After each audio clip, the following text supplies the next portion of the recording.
Powered by the Montana Television Network. This is the 10 o'clock news on Q2, Montana's news leader. Good evening, everyone. Thanks for joining us midweek. I'm Jeanelle Slade. And I'm Russ Riesinger. An arrest made tied to the jailbreak in Hardin last Friday night, but it's not the third escapee who is still on the loose. Bighorn County authorities say they've apprehended another, quote, major subject involved in last Friday's jailbreak. And tonight, a warning as that third inmate remains on the loose. Authorities say 25-year-old Andrew Parham is considered armed and dangerous. Q2's David J. spoke with Sheriff Big Hair and is standing by now with the very latest. David. Well, Jeanelle and Russ, Sheriff Pete Big Hair says his office and the U.S. Marshals Service arrested that major subject in Hardin, and law enforcement searched for Andrew Parham somewhere outside of Hardin this evening.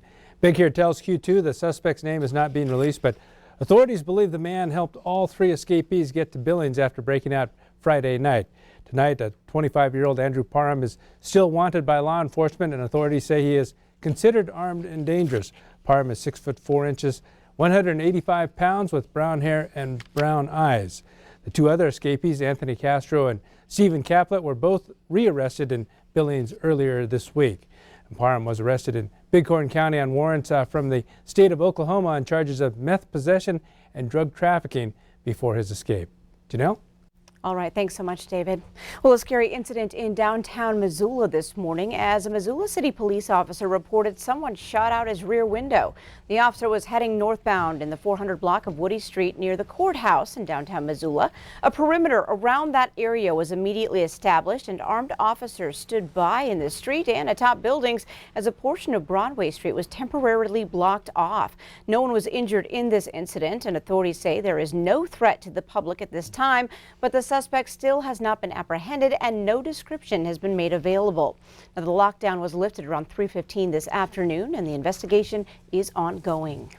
The two Democrats with their eyes on Montana's governor's office took to the stage tonight at MSU Billings. Lieutenant Governor Mike Cooney and businesswoman Whitney Williams will face each other in the June 2nd primary, but tonight they faced the crowd and answered questions on a number of topics important to Montanans. Q2's Jay Cohn was there and has this report. Lieutenant Governor Mike Cooney and political newcomer Whitney Williams offered their proposals to voters tonight on how Montana can best tackle a myriad of issues moving forward, from health care access to education funding to jobs and the economy. On the health care front, both governor hopefuls warned that Montana's expanded Medicaid program is at risk. The Trump administration just put out I think it was just last week, an idea about block grants for Medicaid. And we know what that will do to the coverage in Montana. It will make the coverage in Montana weak. It'll take coverage away from our citizens. The legislative auditor is already ready to undermine it, and we have to elect a governor tough enough to stop them and stop the national Republicans from turning Medicaid expansion into a political football, which they are determined to do. While Cooney stressed his experience and leadership alongside Governor Steve Bullock, Williams took issue with the Bullock administration's decision to cut millions from the state's mental health care programs. 30,000 people on Medicaid have taken advantage of mental health services. 14,000 have taken advantage of drug addiction services. That's progress. When budget cuts were made in 2017, bad choices were made. I would have made different ones. As a result, our state's mental health system is upside down, and it's hurting kids, it's hurting families, and it's hurting communities. Cooney concluded the forum focusing on his track record of fighting for issues that make a difference for Montanans. Williams took direct aim at the candidate she believes will be on the opposite side of the ticket come November. Greg Gianforte remains in the pocket of Big Pharma. He accepts thousands of dollars into his campaign fund from pharmaceutical companies, and in December, as our sole member of Congress in Washington, he voted against allowing us to negotiate better drug prices for ourselves. It's time for Montana to stand up for itself and tackle one of the most persistent challenges we've ever faced. And as your governor, I'll do just that. I'm going to take this energy, this same passion, and my leadership to the governor's office when I'm elected. And I'm going to continue to roll up my sleeves and work like hell each and every day for the people of Montana. In Billings, I'm Jay Cohn reporting for Montana's news station. All right, thank you, Jay. Tonight's forum was sponsored by the MSUB College Democrats and the Yellowstone County Democratic Central Committee. And now turning to weather with Chief Forecaster Bob McGuire. Well, the bad news is that the cold is definitely upon us. But the good news is you have some good news. Yeah, it's not going to last forever. That's for news. That's the good news here. Good. Let me show you what's happening out there right now. We do have a little bit of light snow falling in the Billings area, but also in eastern Montana, we have, look at this, a wind chill advisory. Now, the winter weather advisory that was down in southern Montana, that's expired and now not been updated. But look at the wind chills tonight. 15 to 30 below zero across eastern Montana from Glasgow all the way down to Carter County and Ekalaka and places like that. It's just cold. And not only that, check this out. Check out over there in North Dakota. You can see here at 10 o'clock, wind chill factor at Fargo is 43 below zero. It's 34 below zero at Sioux Falls. And a little later tonight, it goes to 42 below zero over at Sioux Falls and also 39 below zero at Fargo. Just very chilly in the morning. And we'll continue to see that whole thing just kind of slide off to the east. And as it does so, things start to warm up. And so that means we will start to warm up as well. In fact, by the weekend, we'll be looking at temps getting into the 40s again, above zero. We'll have more on that in a few minutes. Thanks, Bob. Well, more than 63,000 vehicles travel each day through the intersection of Main Street and Airport Road in the Billings Heights. One of the state's busiest intersections. The Montana Department of Transportation will show the potential improvement plans to the public tomorrow.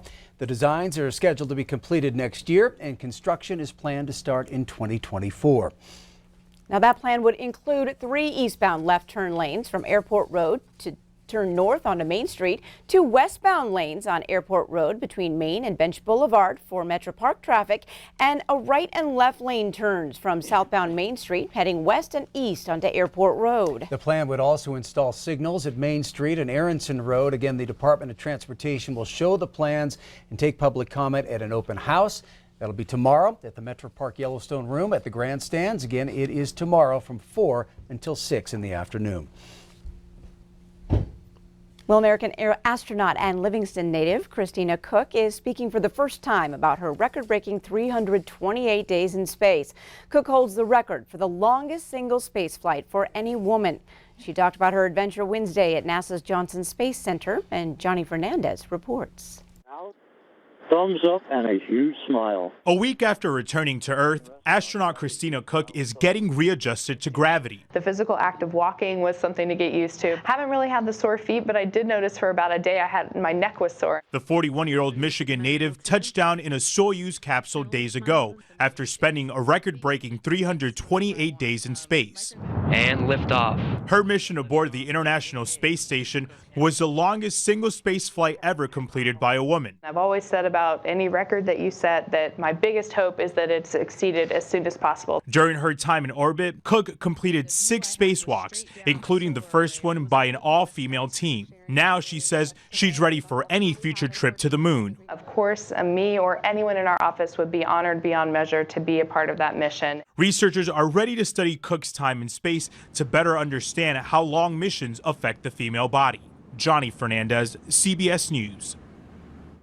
And Cook's mission was less than 2 weeks short of breaking the current record for the longest space flight ever completed by a U.S. astronaut, male or female. Pretty amazing. Amazing. Well, still to come on the 10 o'clock news, we all know about Montana livestock, but livestock brands, now that's something not everyone is familiar with. We're going to have some lessons coming up in tonight's Ag Report.